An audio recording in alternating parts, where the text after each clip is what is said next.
우리는 지난주부터 수련의 말씀 그 주제를 따라서 시리즈 설교를 시작을 했습니다. 바로 성회로 모이라는 주제로 말씀을 나누었죠. 오늘은 그 두 번째 시간입니다. 성회 크게 즐거워하라라는 제목입니다. 함께 저를 따라해 봅시다. 성회 크게 즐거워하라. 성회 크게 즐거워하라. 진실로 이 자리는 크게 하나님 앞에 즐거워해야 하는 시간입니다.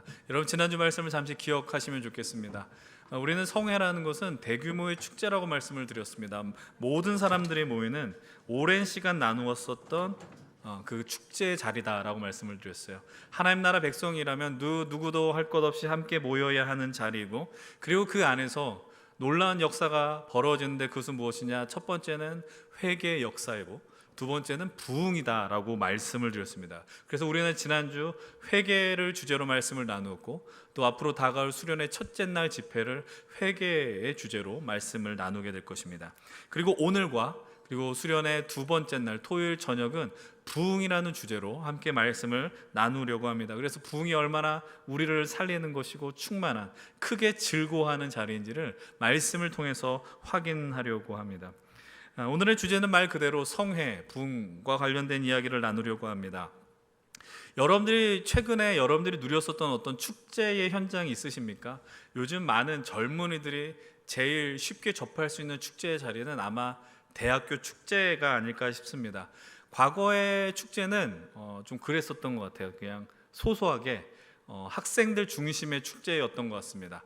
각 학교 안에 있었던 어떤 동아리라고 이야기를 하죠. 그들이 준비하면서 어떤 공연을 하기도 하고 발표를 하기도 하고 또 준비했었던 어떤 프로젝트를 선보이기도 했었던 것 같습니다. 그러나 최근의 축제는 거의 어떤 연예인들을 대량으로 이렇게 하나의 페스티벌 같이 하는 그런 공연장, 콘서트가 거의 그 문화의 주류를 이루는 것 같습니다. 그래서 예전에 어떤 유명 개그맨이 그 축제 가운데 했었던 아주 명언이 하나 있지 않습니까? 저 하늘에 터지는 폭죽을 보면서 아주 잊지 못할 멘트를 던지죠. 여러분들 저 하늘에 여러분들의 등록금이 불태워지고 있습니다라고 하는 그 멘트는 아주 우리의 심금을 울렸습니다. 예, 얼마나 많은 돈을 그 안에 쏟느냐라는 거예요. 요즘 또 젊은이들이 열광한 축제가 무엇인가 이렇게 보면은 요즘 이렇게 표현할 수 있을 것 같아요. 오늘 우리가 이야기하는 성회가 그런 축제가 아닐까라는 생각을 해보는데요. 요즘 가장 열광한 축제가 뭐냐? 많은 콘서트를 보게 되면은 그 물총을 많이 쏘더라고요.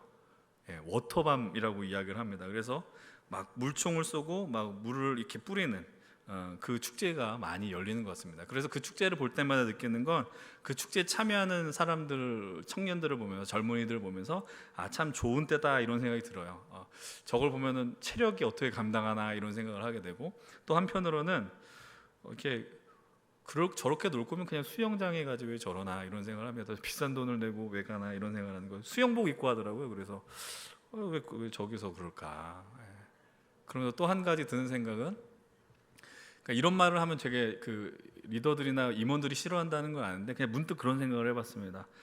그냥 우리도 수련회를 할 때 그 홀리 워터밤 이런 거 있지 않습니까? 성경의 워터밤을 하면 어떨까라는 얼토당토하는 생각을 해봤습니다. 요즘 청년들에게 그 돌아다니는 말 중에 하나가 목사님 유튜브 보지 못하게 하라고. 예. 내년을 한번 기대해 보십시오. 예. 사람들이 왜 이런 축제에 열광을 할까요? 이런 부분에 있어서 이런 걸 연구한 사람들이 있습니다. 그걸 종교사회학이라고 이야기를 하거든요. 종교사회학자들이 이런 사람들의 어떤 공연이나 콘서트, 어떤 경기, 이게 스포츠 경기를 보는 거를 이렇게 사람들의 어떤 종교적 열망의 표현이라고 이야기를 합니다. 그런 것들이 대표적인 경우에 방금 이야기했었던 것처럼 어떤 아티스트의 콘서트, 그리고 스포츠 경기의 응원 현장이 이런 종교의 현장과 종교적 열망의 현장과 아주 유사하다라고 이야기를 합니다. 왜 그렇게 표현할까요? 첫 번째 이런 이유가 있어요. 뭐냐면 선수들이나 그 아티스트가 신적 존재로 이렇게 추앙된다는 겁니다. 그런 이들을 보면서 막 열광하는 거죠. 여러분들 그런 데 있지 않습니까? 저 선수를 볼 때 아니면은 뭐 저 오빠를 볼 때 막 열광하는 겁니다. 그런 장면들이 거기서 연출이 되는 것이고, 두 번째로는 그곳에 있는 객석의 관중들이 그 선수나 아티스트를 응원하면서 동질성을 느끼는 겁니다. 오늘 우리식으로 표현하면 공동체를 이루는 겁니다. 그래서 뭐 동시에 어떤 야광봉을 흔들 때도 있고, 좋아하는 가수가 있을 때 소위 말하는 뭐가 있어요? 떼창을 부르지 않습니까? 그리고 어떤 선수들이 나오면 응원가를 부릅니다. 그러니까 그게 우리로 대체하면 뭐예요? 찬양을 부르는 거예요. 그러니까 그 경기장 현장이 하나의 종교 집회 현장과 유사하다라고 볼 수 있다라는 겁니다. 그리고 그렇게 되면 어떤 일이 벌어지냐? 그들이 모인 경기장과 공연장은 또 하나의 성회 장소가 된다는 것이죠. 그것이 종교사회학자들이 이야기하는 그 현대 문화의 종교 현상, 그것이 바로 말씀드린 내용이다라는 겁니다. 제가 이렇게 서론을 길게 풀어가는 이유가 무엇이냐?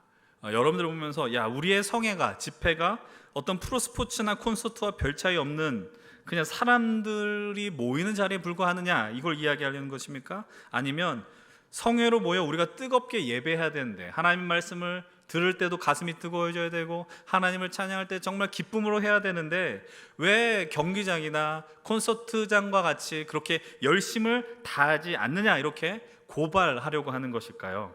물론 저도 여러분들이 이 자리에서 찬양할 때 정말 뜨겁게 기쁘게 찬양할 수 있었으면 좋겠고, 이 말씀 앞에 서 있을 때 여러분들의 심령이 정말 이렇게 가슴이 떨리는 느낌, 그 흥분을 누릴 수 있으면 좋겠다라는 생각을 하기도 합니다.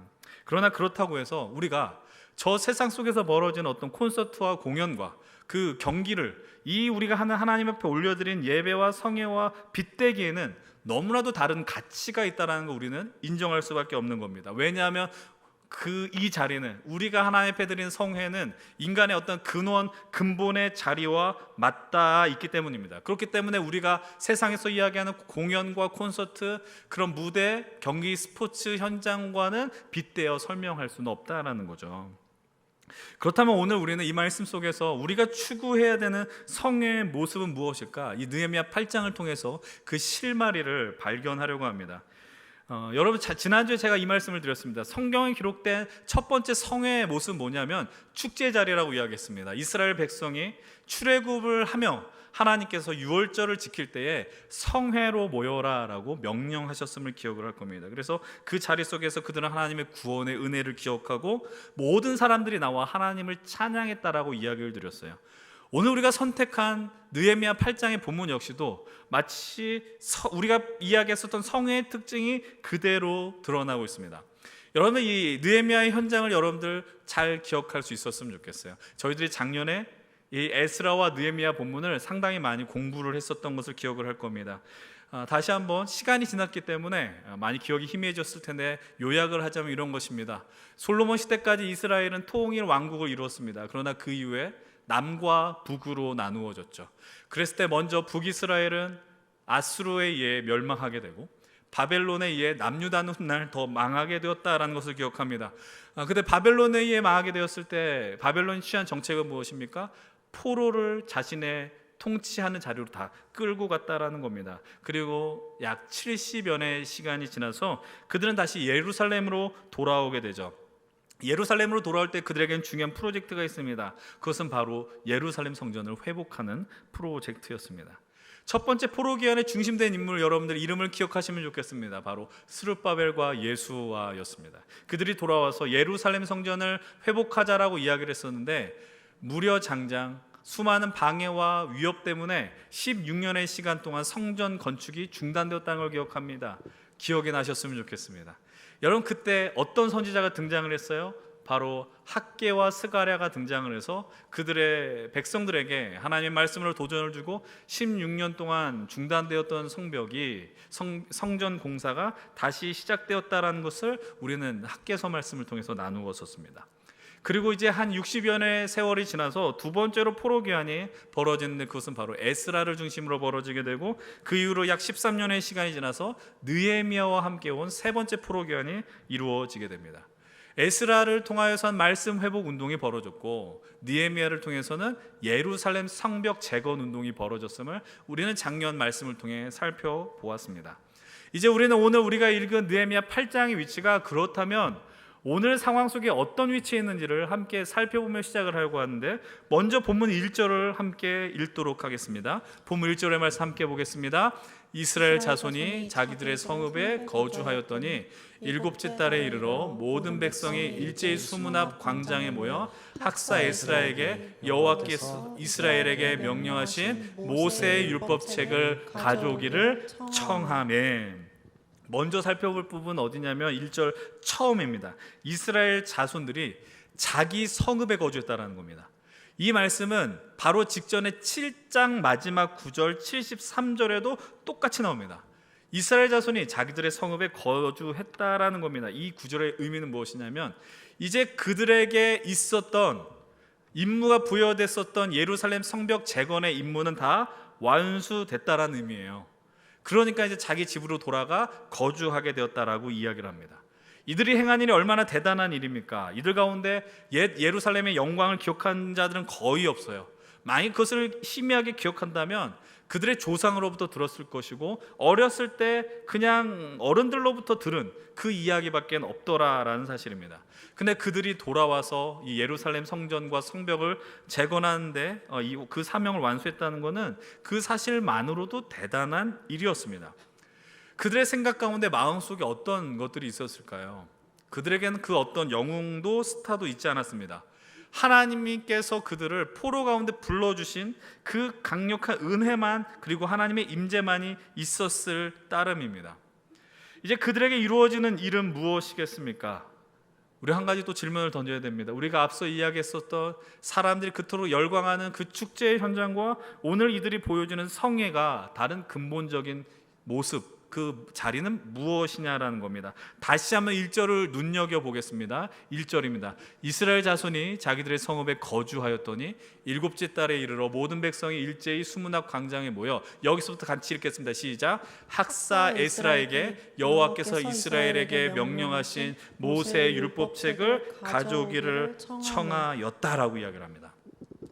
그들이 수문 앞 광장에 모였어요. 여기서 말하는 광장이 성벽 안의 광장인지 바깥쪽의 광장인지는 우리는 알 수 없습니다. 그러나 이들 역시 공연장이나 스포츠 응원 현장 규모만큼은 아니지만 한 자리에 아주 많이 모여 있었다라는 겁니다. 물론 오늘 이야기하는 몇만 명의 콘서트에 비할 숫자는 아마 아니었을 겁니다. 그러나 예루살렘으로 귀환한 정말 걸을 수 있는, 설 수 있는 모든 사람들이 그 자리에 모여서 무엇을 했습니까? 모세의 율법책 가져오기를 요청했다라는 겁니다. 에스라를 향해서 율법책을 주십시오, 읽어주십시오라고 이야기했다라는 거예요. 여러분 한번 생각해 보십시오. 그들이 이럴 수 있는 이유는 무엇이었을까요? 저는 이렇게 해석합니다. 에스라 사역의 열매였다라는 겁니다. 에스라가 두 번째 포로 교환했을 때 했었던 다짐을 여러분들 기억하십니까? 그 유명한 선언입니다. 에스라 7장 10절의 말씀을 한번 같이 읽겠습니다. 시작. 에스라가 여호와의 율법을 연구하여 준행하며 율례와 규례를 이스라엘에게 가르치기로 결심하였더라. 에스라가 돌아오고 나서 했었던 첫 번째 결심이 이것이었습니다. 율법을 연구하고 준행하고 그리고 그것을 가르치기로 결심했다라는 겁니다. 느헤미야가 돌아온 이후에는 그들이 예루살렘 성벽 재건에 집중했겠지만 그 가운데 에스라는 그들의 영적 훈련을 담당했었다라는 겁니다. 그리고 그 성벽과 성전이 올라가는 걸 보면서 그들은 마음속에 하나님을 향한 갈망이 점점 커졌을지 모릅니다. 갈증이 커졌을지 모릅니다. 그리고 에스라와 느헤미야를 통해 하나님의 성전이 있는 예루살렘에 대한 그 회복 약속을 붙들고 이 자리에 왔지만 눈에 보이기까지는 그것을 믿는 게 어렵거든요. 오늘 우리가 믿기는 믿지 않습니까? 뭘 믿습니까? 주님이 다시 오심을 믿으셔야 합니다. 그렇지만 주님이 오시기 전까지 우리가 그것을 믿는 건 때로는 어려운 일처럼 느껴지는 거예요. 그래서 내가 그 믿음을 따라 사는 것이 상당히 어렵게 느껴지더라라는 겁니다. 그들도 마찬가지죠. 그들이 돌아갔을 때 예루살렘이 회복될 거야 라고 하나님은 약속해 주셨지만 믿기가 어려웠다라는 겁니다. 그러나 하나님께서는 에스라를 통해서 느헤미야를 통해서 그들을 감동시켜 주셨습니다. 그리고 놀랍게도 2달이 채 되지 않는 52일 만에 이 성벽을 완성시키셨다라는 겁니다. 그들은 이 역사의 현장 앞에서 가슴이 뛴 겁니다.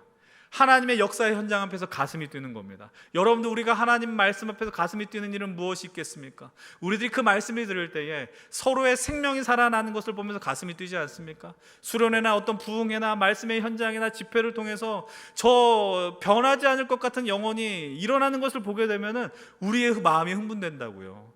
우리가 작년 수련회를 통해서 하나님의 살아있음 속에 우리가 깊이 들어가지 않았습니까?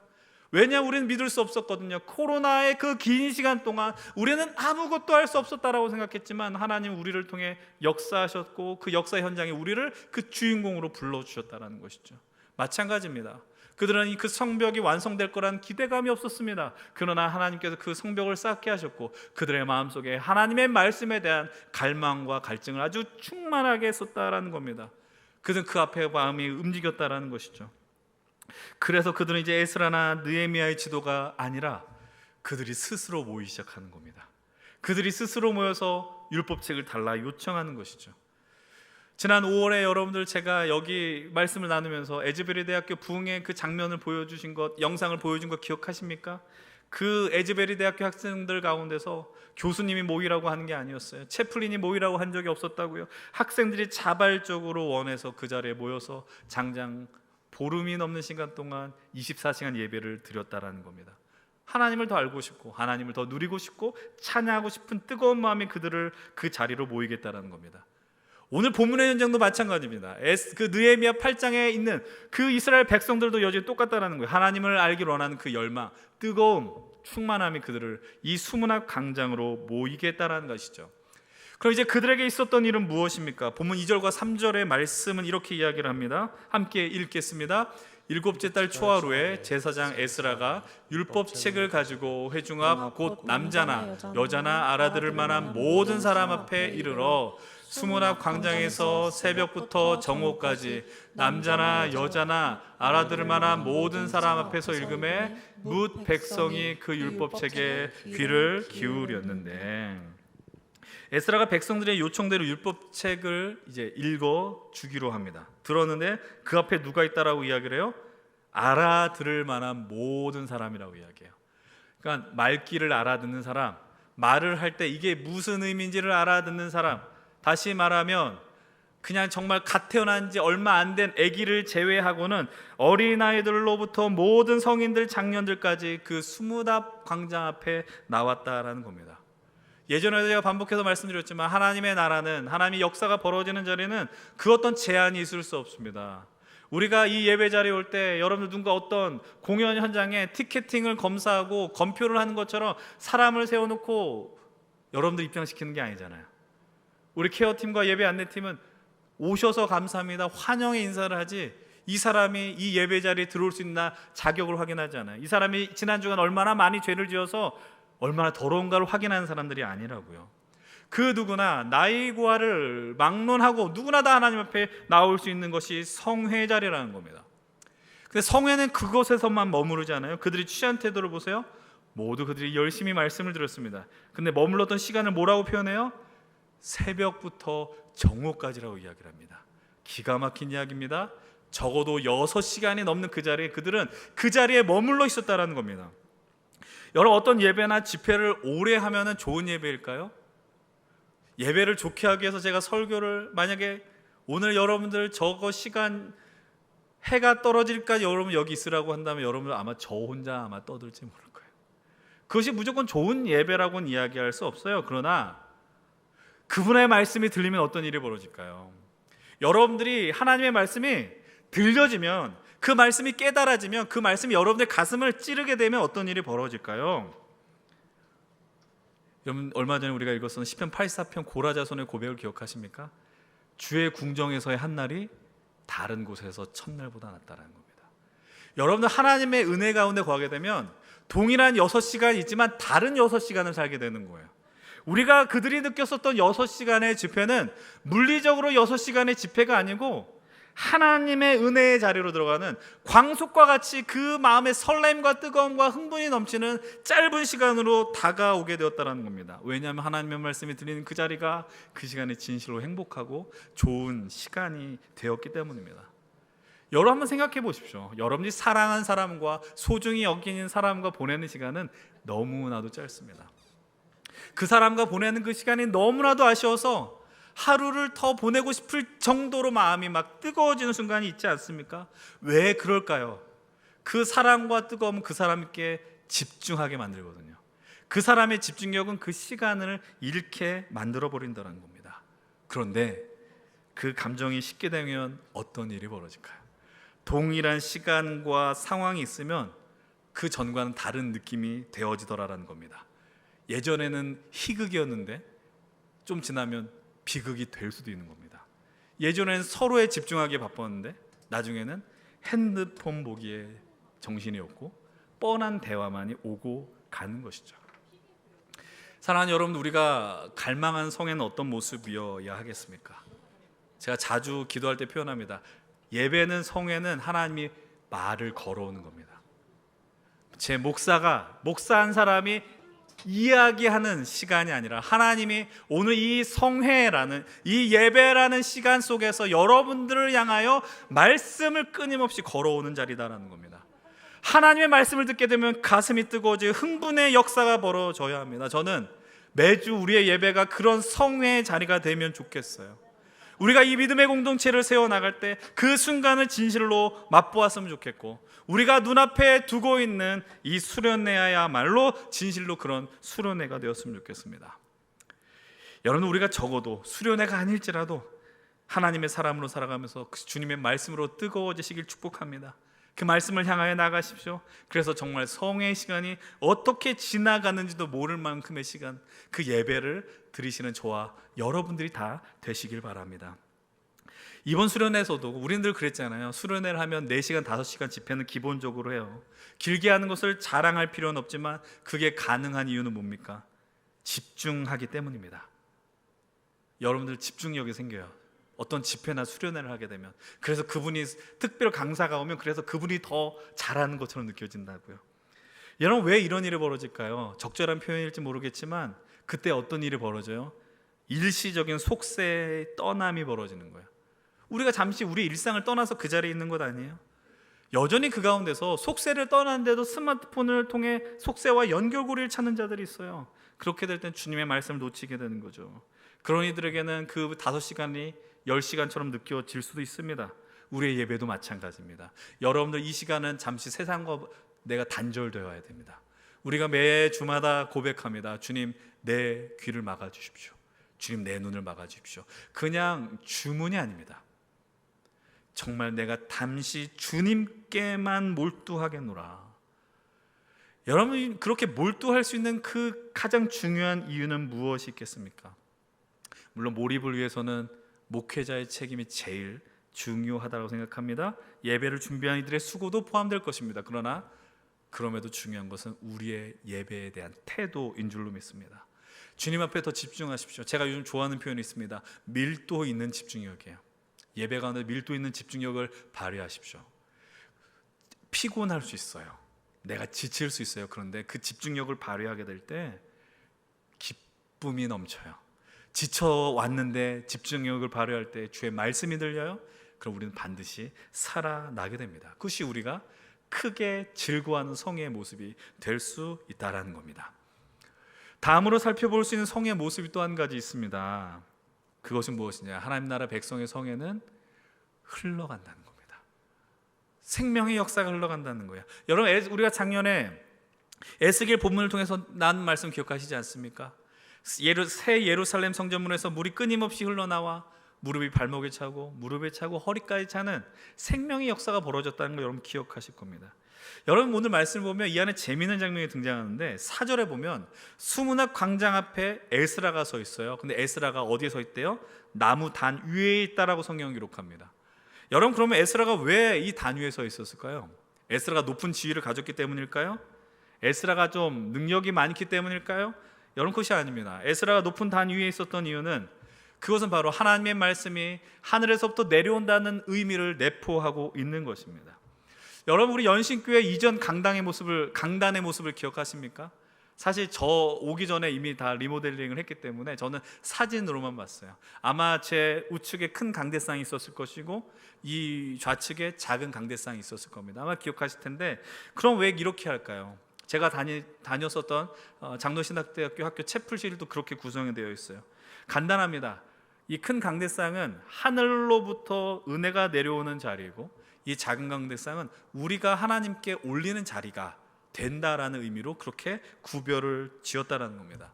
그러면 하늘로부터 내려오는 은혜가 내려온 자리는 뭐겠어요? 이렇게 말씀이 하나님으로부터 받은 말씀이 내려온다라는 것이고, 성경 봉독을 할 때도 큰 강대상을 이용합니다. 그럼 반대로 우리가 올리는 그 자리는 무엇이겠어요? 기도할 때에 이 자리에서 기도를 하는 거죠. 그냥 그런 의미가 그 안에 담겨 있다는 것을 우리는 이해하셔야 돼요. 근데 그것만이 아니고 두 번째로 에스라가 높은 곳에 올라간 이유가, 현실적인 이유가 한 가지 있습니다. 그것은 무엇이냐면 소리가 잘 들리기 위해요. 말씀이 잘 전달되기 위해서 에스라는 높은 강대상 위에 서 있었습니다. 그러면 여러분 말씀 보면 아주 재밌는 게 있습니다. 무엇이 있냐면 에스라 좌측과 우측에 사람들이 마치 릴레이 같이 연결되어 서 있었다라는 겁니다. 여러분, 오늘날 성회와 그 느헤미야 수문학 광장 앞의 성회의 큰 차이가 뭘까요? 숫자는 그들이 압도적으로 많아요. 근데 우리가 더 유리한 건 뭔지 아세요? 우리는 현대의 기술로 이 좋은 음향 기술, 마이크를 통해 소리를 전달한다는 겁니다. 근데 그때는 그런 기술이 하나도 없었습니다. 그래서 예를 들어서 느헤미야가 만약에 하나님이 여러분들을 사랑하십니다라고 이야기하면 여기 있는 사람, 앞에 있는 사람은 들릴지 모르지만 저 끝에 있는 사람은 들리지 않는다고요. 그래서 어떤 일을 행했느냐, 바로 옆에 사람들을 계속해서 세웠습니다. 말을 전달할 수 있는 레위인들을 그 좌우측에 세웠다라는 것이죠. 참 기가 막힌 하나의 방법 아닙니까? 그 소리들이 전달이 되면 그 이후에 어떤 일이 벌어져요? 오늘 본문을 통해서 보는 것처럼 아멘, 아멘 백성들이 반응했다라는 겁니다. 그것만이 아닙니다. 본문 7절 8절은 또 이렇게 말씀을 합니다. 함께 7절 8절 읽겠습니다. 시작. 예수아와 바니와 세레비아와 야민과 아굽과 사부대와 호디야와 마아세야와 그리다와 아사랴와 요사밧과 하난과 블라야와 레위 사람들은 백성이 제자리에 서 있는 동안 그들에게 율법을 깨닫게 하였는데, 하나님의 율법책을 낭독하고 그 뜻을 해석하여 백성에게 낭독한 것을 다 깨닫게 하니. 이 옆에 있는 사람들의 역할은 읽어주는 것만으로 끝나지 않아요. 어디까지 해결하느냐? 깨닫게 하는 겁니다. 여러분, 이 장면을 어떤 퀴즈 게임처럼 이해하셔도 돼요. 비교할 수는 없는데, 여러분들 우리가 옆 사람한테 소리를 전달하는 그런 게임이 있지 않습니까? 이렇게 귓속말로 해서 마지막 사람이 처음 전달한 사람이 어떤 이야기를 했는지 맞히는 그런 게임들. 이 광경을 우리가 이렇게 이해할 수도 있겠지만 조금 더 큰 시각으로 보면 여기서 에스라를 통해 선포된 말씀은 소리의 어떤 진동의 흐름이 아니라 생명의 흐름이었다라는 것을 바라볼 수 있습니다. 이제 처음 말씀을 시작했을 때 던졌던 의문점을 우리가 이 시간 여기서 해결을 할 수 있어요. 믿음이 없는 이들이 세상에서 경험하는 거대한 그들의 축제 모임과 우리 성도들의 이 성회의 궁극적 차이가 뭐냐라는 거예요. 한 가지입니다. 그것은 바로 생명이 존재하느냐라는 겁니다. 생명의 은혜가 존재하느냐. 그곳에서 그들은 영웅을 향하여 열광하고 소리칩니다. 나의 영웅이 좋은 성적을 낼 때 우리는 소리칩니다. 그들이 아주 높은 기교를 부릴 때 우리는 흥분하게 됩니다. 그 자리도 우리의 가슴을 뜨겁게 하고 행복해 하는 자리입니다. 그렇지만 그것과 오늘 이 자리에서 누리는, 우리가 말씀을 통해 누리는 그 명백한 차이의 그 지점에 무엇이 있느냐? 진리가 있냐라는 거예요. 참 생명이 존재하냐라는 사실입니다. 사람은 본능적으로 쾌락을 추구합니다. 그래서 그 공연장에서 느끼는 어떠한 희열을 맛본다라는 겁니다. 근데 인간 세상 속에서 누리는 쾌락의 중요한 특징은 무엇입니까? 영원하지 않다라는 겁니다. 그래서 우리는 점점 강한 걸 원해요. 쾌락의 1단계를 원하면 2단계를 원하고 3단계의 자리, 4단계의 자리, 점점 강하고 독한 것을 찾습니다. 그래서 우리의 말초적 신경이 더 강렬하게 들어오는 것을 찾습니다. 그리고 결국 그곳에서 그 흥분을 느끼고 찾아오는 결과물은 공허함 위에 넣었다라는 거예요. 허전함이, 말 그대로 비어있다라는 겁니다. 오늘 이 시대의 모든 사람들이 추구하는 방향의 대부분 이런 유입니다. 모두를 다 싸잡아 이야기하는 것은 여러분을 불편하게 하는 이야기일지 모르겠어요. 그러나 오늘 우리가 모든 흘러가는 방향들은 점점 세고 강한 것을 향하여 다 나아가지만 결국 고백하게 되는 건 무엇이냐면 전도서의 솔로몬의 고백입니다. 모든 것이 헛되고 헛되고 헛되도다라는 거예요. 그 말 외에는 없게 된다라는 겁니다. 그러나 우리가 추구하는 성회에는 이 하나님의 말씀의 역사가 담긴 그 생명이 흘러간다라는 겁니다. 하나님의 말씀은 우리의 인생의 근본을 뒤바뀌게 합니다. 우리가 이 말씀을 통하여, 이 성회를 통하여 인생의 의미와 목적을 발견하게 되면 우리는 진실로 흥분하며 즐거워하게 됩니다. 여러분들을, 이 자리에 있는 여러분들, 그 순간을 정말 맛보셨기 때문에 이 자리에 있는 겁니다. 20세 이후에 이 자리에 있다라는 말의 의미는 여러분들이 살아온 인생 속에서 그 흥분됨, 하나님이 우리를 찾아오셨고 위로하셨고 역사의 생명을 주신 그 성령과 생명의 체험이 있었다라는 겁니다. 그래서 여러분들은 이 성회의 자리로 나오게 되더라라는 겁니다. 여러분 진실로 믿으십시오. 이 성회를 통하여, 그래 우리가 함께하는 이 믿음의 길을 통하여 생명의 흐름이 나아가야 한다라는 것입니다.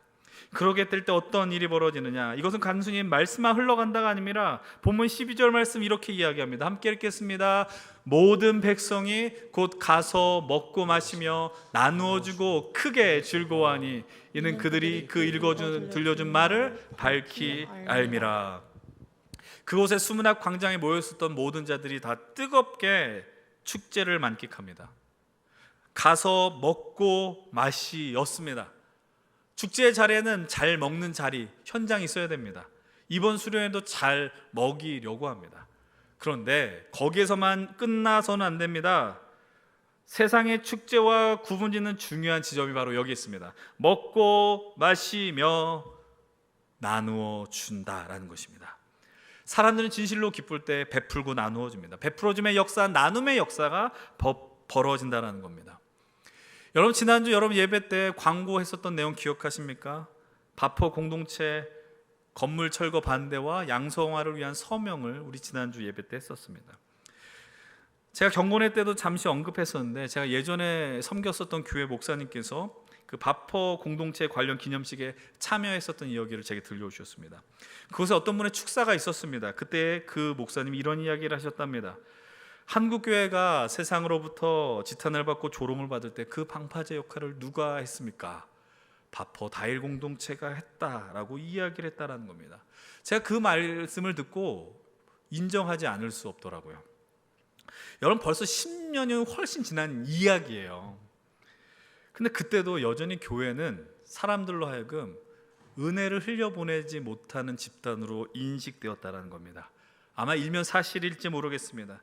근데 그런 가운데서 그런 다일 공동체와 바포 사역이 감당한 일은 한국교회에 정말 중요한 일이었다라는 거예요. 여러분 그런 역할을 했던 것을 위해서 우리가 서명 한번 하는 거 뭐 어려운 일이겠습니까? 여러분 지난주 서명 못하신 분들은 그 홈페이지를 찾아가시면 온라인으로 서명할 수 있는 게 있더라고요. 여러분 우리는 한국교회는, 그리고 우리의 삶은 그 자리로 회복하셔야 됩니다. 먹고 마시고 나누어 주는 자리입니다.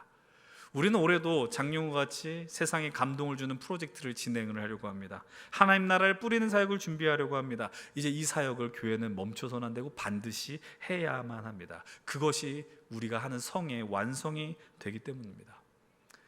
여러분 이번 주에 진짜 나온 최신 뜨끈뜨끈한 책 한 가지를 소개하려고 합니다. 바로 한목협이라는 한국목회자협의회라는 곳에서 발간한 한국 기독교 분석 리포트라는 책입니다.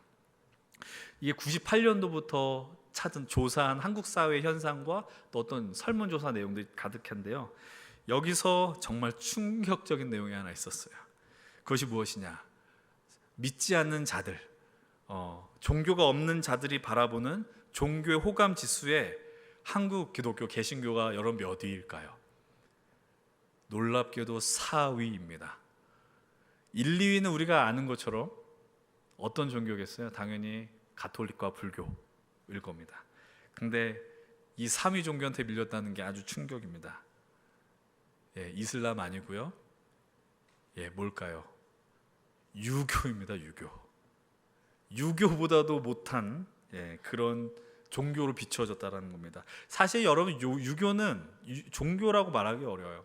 한국인들에게는 생활 양식과 가깝고 철학 체계와 가깝습니다. 근데 한국 교회는 세상 사람들이 볼 때 유교회까지 밀리는 신세가 됐습니다. 이 이야기를 하는 이는 여러분들 이 말씀을 통해서 선행을 많이 합시다 이렇게 해석하려고 하는 게 아닙니다. 착한 일을 많이 합시오 이 이야기를 하려고 하는 게 아닙니다.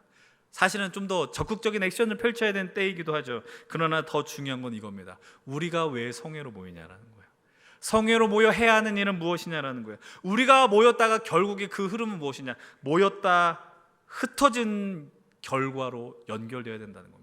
모여서 은혜를 누리고 그 은혜를 세상으로 흘러가는 것으로 귀결되어야 한다는 겁니다. 여러분, 확실하게 말씀드릴 수 있는 건 우리 안에 찬 생명이 넘치게 되면, 진리의 말씀과 성령의 은혜가 임하게 되면 우리는 더욱 풍성히 넉넉하게 먹고 마시면서 나누어 줄 수 있게 된다는 겁니다. 왜요? 다시 12절을 보십시오. 마지막 부분입니다. 모든 백성이 곧 가서 먹고 마시며 나누어 주고 크게 즐거워하니 이는 그들이 읽어준 그 말씀을 밝히 알게 되었다라는 겁니다. 사랑하는 여러분들, 말씀이 우리 안에 들어오게 되면 여러분, 우리가 인식하지 못하는 그 순간에 크게 즐거워할 수 있게 됩니다. 즐거운 겁니다. 하나님의 말씀은 행복한 것이고 기쁜 것이고 즐거워하는 자리일 수밖에 없다라는 사실입니다. 그 마음이 우리로 가슴을 뛰게 하며 세상을 보게 하는 역사로 우리를 인도해 준다라는 것이죠. 그것이 우리가 추구해야 하는 진실로 필요한 부흥의 모습인 줄로 믿습니다. 이제 말씀을 정리하려고 합니다. 이제 다시 처음에 나눴던 이야기로 들어가셔서, 세상에서 우리가 누리는 축제를 성회라라고 표현할 수 없습니다. 그러나 우리는 그 자리에서 우리가 성회로 모여 취해야 하는 태도를 거의 비슷하게 하는 것도 사실입니다. 제가 이야기하려는 건 이원론적으로 세상 것은 속된 것이며 우리의 모임만 거룩한 것으로 규정 지으려는 것은 아닙니다. 여러분, 나가셔서 즐겁게 잘 노실 수 있어야 돼요. 그런데 여러분, 더 부탁드리는 것은 성회로 모일 때 진실로 크게 즐거워하십시오. 그 이유는 분명합니다. 이 안에 생명이 있기 때문입니다. 여러분, 공관복음서를 보면 그 유명한 씨 뿌리는 비유가 등장을 합니다. 씨를 뿌리는데 어디에 뿌려져요? 길가에 떨어지기도 하고 가시떨기에 떨어지기도 하고 돌밭에 떨어지기도 하고, 그러나 좋은 밭에 떨어지면 30배, 60배, 100배의 결실을 맺습니다. 근데 여기서 변함없는 중요한 한 가지 사실이 하나 있어요. 그것은 무엇이냐면 이 자리에서 씨가 뿌려진다는 거예요. 그 씨는 무엇입니까? 생명의 말씀입니다. 여러분, 그 씨가 뿌려질 때 우리의 현실은 좋은 땅이 아닐 수 있어요. 여러분들 이 자리에 가시떨기 같은 사람이 있을 수 있고 돌밭이 있을 수 있고, 그리고 그냥 길가와 같은 마음으로 오는 분들이 있을 수 있다고요. 근데 여러분들 지금 당장 여러분들 수련회 가셔서 말씀이 뿌려졌을 때 좋은 땅으로 열매 맺었으면 좋겠지만 그런 일은 벌어지지 않을 거예요. 그러나 포기하지 마십시오. 이 성회 안에 머무르게 될 때에, 하나님의 말씀이 우리에게서 뿌려지게 될 때 어떤 일이 벌어질까요? 하나님은 우리를 향해서 이 씨를 뿌리는 것을 절대로 포기하지 않을 겁니다. 그래서 여러분들이 오늘의 현실이 조금 부족할지라도 하나님은 우리를 좋은 땅으로 만들어 가려고 하는데 변함이 없으시다라는 거예요. 여러분들의 삶 속에 수많은 열매가 맺어질 것을 만들어 가실 것입니다. 그 마음의 출발점이 우리 이 예배 자리가 되길 축복합니다. 그리고 우리가 함께할 수련회 자리가 되기를 원합니다. 여러분들, 우리가 수련회 한번 가서 은혜 받지 못했다고 좌절하지 마십시오. 우리가 그렇게 생각보다 훌륭한 사람은 아닙니다. 그러나 우리는 훌륭하지 않은데 하나님 우리를 포기하지 않아서 하나님은 그 집중력을 갖고 우리를 향하여 끊임없이 나아가실 것입니다. 그 역사의 자리에 여러분들 초대합니다. 그래서 그 주님이 우리를 향해서 끊임없이 생명을 주심을 통하여 우리의 삶이 풍성해지고 우리가 부흥을 누리고 우리로 인해 세상이 정말 나누어 그들도 먹는 함께 즐거운 역사가 이루어지기를 주의 이름으로 간절히 축원을 드립니다.